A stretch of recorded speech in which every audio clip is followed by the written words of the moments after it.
Well, hello everyone. I miss you and I wish I could be with you, but I want to talk to you today a little bit about something that's been going on in a lot of us in the last couple of weeks. And it's something that we call anxiety. We all feel anxiety. Throughout life, we feel anxiety.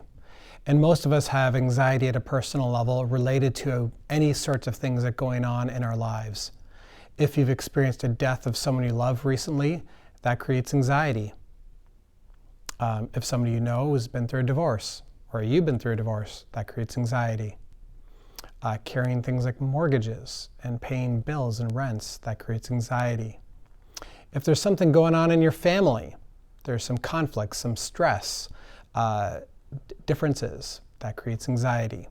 So school grades, something going on at work, those are all things that create anxiety in us. So we're all carrying at some level a certain amount of personal anxiety.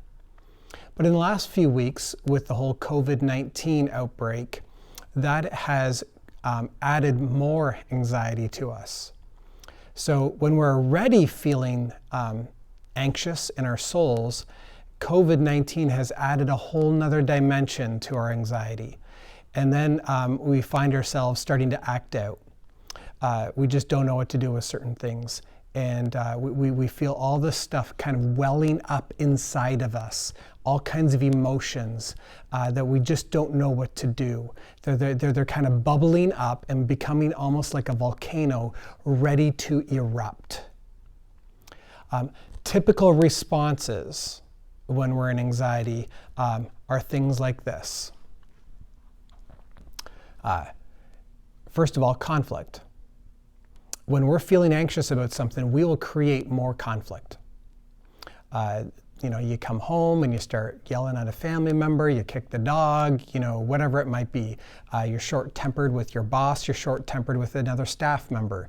But one of the responses to anxiety when we're feeling that stuff just ready to erupt in us is we create conflict. Another response is withdrawal. We're feeling so much anxiety, it's just like, I can't handle it, I'm out. So then we leave the situation, we isolate ourselves. Another response to anxiety is we overfunction. We just get going, we just do stuff. Purify the whole house, clean every single wall, clean everything that we can find. Overfunctioning, or if you're at work still, you just overfunction at work and you're just do mode. Another response to anxiety is underfunctioning. We just feel like a shutdown going on inside of us, and almost any task feels to be too big, so we underfunction. Another response to anxiety is we create triangles. So, I'm upset with Sally about something, but I don't tell Sally that. Instead, I go to Susie and I say, hey, Susie, did you know that Sally said da-da-da-da-da? That's called creating a triangle. So instead of going to a certain person, we go gossip. We gossip about them to somebody else. That's called a triangle. Or we grumble about something or someone. That's creating a triangle. Another response to anxiety is blame. Can't be my fault, can it? So we blame somebody else. Oh, it's got to be someone else's fault. I see a lot of this in Facebook memes going on, blaming COVID on all kinds of different things, or the responses of our government on different things. Blame. These are all common responses when we're feeling anxiety. And we're all amped up on anxiety right now. Just like I said before, we got personal issues going on in our lives, but then this whole COVID crisis, the quarantining, the social distancing, layoffs. Maybe you're not laid off yet, but you're thinking it might be coming soon. All of that is creating anxiety, and we're responding. All of these responses that you see listed here are dysfunctional. They're dysfunctional behaviors. They hurt ourselves, or they hurt other people.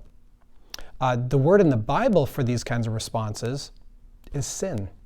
These are sin issues, and they're not good. They're not good for us, they're not good for others. So what do we do? What do we do when we're in an anxious moment? And these responses are just bubbling, ready to come out. Well, what we do is we define ourselves. But how do we define ourselves? Well, thankfully, as Christians, we have the Bible to help us define ourselves. And we have Jesus. In John 16, verse 33, Jesus says, "In this world you will have troubles." And we got that on the go right now. COVID-19 is creating a global pandemic. In this world you will have troubles. But take heart. I've overcome the world. In me you have peace. So in this world we have troubles. But Jesus says, when you are in me, in Christ, we have peace.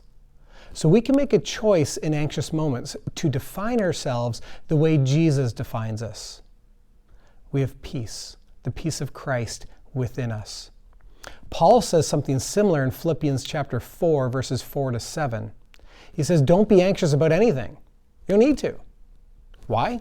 Because in prayer and petition, with thanksgiving, you can present those requests to God. And the peace of God, which is beyond our understanding, it guards your heart and your mind in Christ Jesus. So we don't need to be anxious. We don't need to allow these typical anxiety responses to come out, because we can present our anxieties to God. We can present these situations to God in prayer, and we can allow His peace to guard our hearts and minds. So, my dear friends and family, we're all feeling anxiety. It's heightened right now because of COVID. But what I'd like to invite you to do is to turn to the Bible. You are defined by what God says of you. You're defined by who Christ is in you. You've been crucified with Christ. You don't live anymore. It is Christ who lives in you.